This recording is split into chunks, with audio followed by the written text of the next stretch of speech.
बार बार हमको यही कहते रहे कि देखो गरीब कमजोर की मदद करना, जनता के बीच में रहना, उनकी सेवा करना। जब उनके बीच में अनवरत बने रहोगे तभी ताकत पैदा होगी, और जब ताकत पैदा होगी तब तेरे एमएलए पैदा होंगे। उनकी बात को मैं अक्षरशः माना। नेताजी मुलायम सिंह यादव का निधन और उसी के साथ उत्तर प्रदेश की राजनीति में एक युग का अंत। लगातार तमाम नेताओं का तांता लगा है जो आगरा एक्सप्रेसवे से होते हुए सैफई पहुंच रहे हैं। हमारी मौजूदगी इस वक्त लखनऊ आगरा एक्सप्रेसवे पर है और हमें भी एक ऐसे नेता मिल गए हैं जो यूपी की राजनीति में हमेशा चर्चा का विषय बने रहते हैं। आप देखेंगे पहले काफिला, लंबा काफिला आपको दिखेगा। आपको जितना मैं समझ पा रहा हूँ यहाँ से 15 गाड़ियां लगभग मैं देख पा रहा हूँ। 15 गाड़ियों के साथ यहाँ पर आए हैं और हमारी टीम ने उनको एक्सप्रेसवे पर रोक लिया है। ओम प्रकाश राजभर जी हैं, सुभाषपा के चीफ, उनके बेटे भी मौजूद हैं। राजभर जी, जो घड़ी है इस वक्त राजनीति में उत्तर प्रदेश की, शायद किसी पर कटाक्ष करने की नहीं है, बल्कि आप जिस तरफ जा रहे हैं, पहले तो बताइए मोटिव अपना। देखिए, माननीय मुलायम सिंह यादव जी के निधन पर पूरा देश शोकाकुल है और देश ने एक कुशल, अनुभवी और पराक्रमी, मेहनती जनप्रतिनिधि खो दिया है। और एक गरीब परिवार में पैदा हुए और परिश्रम के दम पर मेहनत करके इस ऊंचाई तक मुख्यमंत्री बनना और रक्षा मंत्री के पद को सुशोभित करना, और मुख्यमंत्रित्व काल में और रक्षा मंत्रित्व काल में जो फैसले उन्होंने लिया। जब पहली बार मुख्यमंत्री माननीय मुलायम सिंह यादव जी बने तो सरकारी कामकाज अंग्रेजी में होता था। उन्होंने कड़ा फैसला लिया कि नहीं, हिंदी में कामकाज होगा।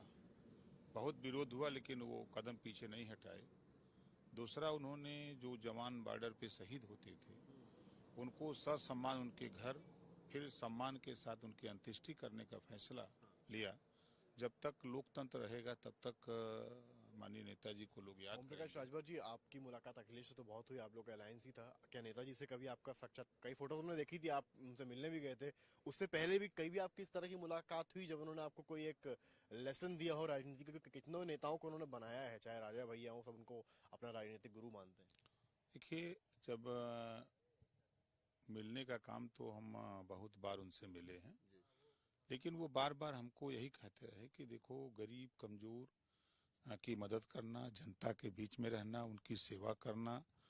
जब उनके बीच में अनवरत बने रहोगे तभी ताकत पैदा होगी, और जब ताकत पैदा होगी तब तेरे एमएलए पैदा होंगे। उनकी बात को मैं अक्षरशः माना। आज हमारे साथ माननीय दूधराम जी विधायक हैं, माननीय बेदी राम जी विधायक हैं, माननीय जगदीश राम जी विधायक हैं, माननीय हंसू राम जी विधायक हैं, मैं खुद विधायक बना।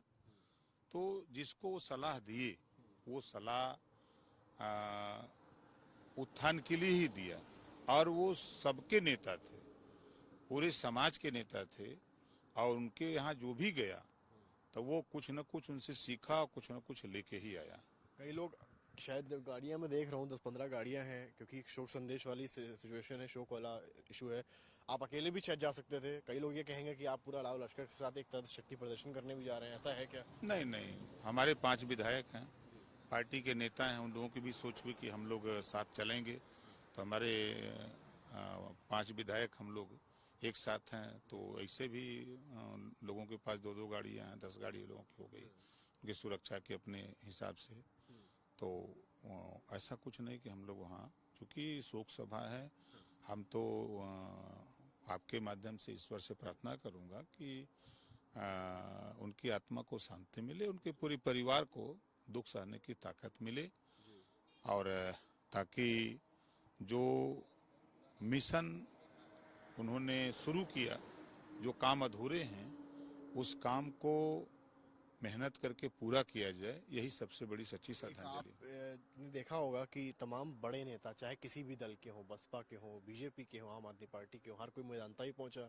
और उनका जो कनेक्ट था, न केवल अपनी पार्टी में, एक तरह से कह सकते हैं कि जब अपनी राजनीति होती थी तो सबसे लड़ाई होती थी, पर ऑफ द राजनीति यानी ऑफ द पर्सनली जब बात आती थी तो उनका एक अलग लेवल था। तो आप मानते हैं कि एक सीख है बाकी नेताओं के लिए भी कि आज की राजनीति जिस तरह की है उससे देखते हुए? देखिए, जब देश हित की, राष्ट्र हित की बात आती थी तो दलगत राजनीति से ऊपर उठ करके माननीय नेताजी खड़े हो जाते थे।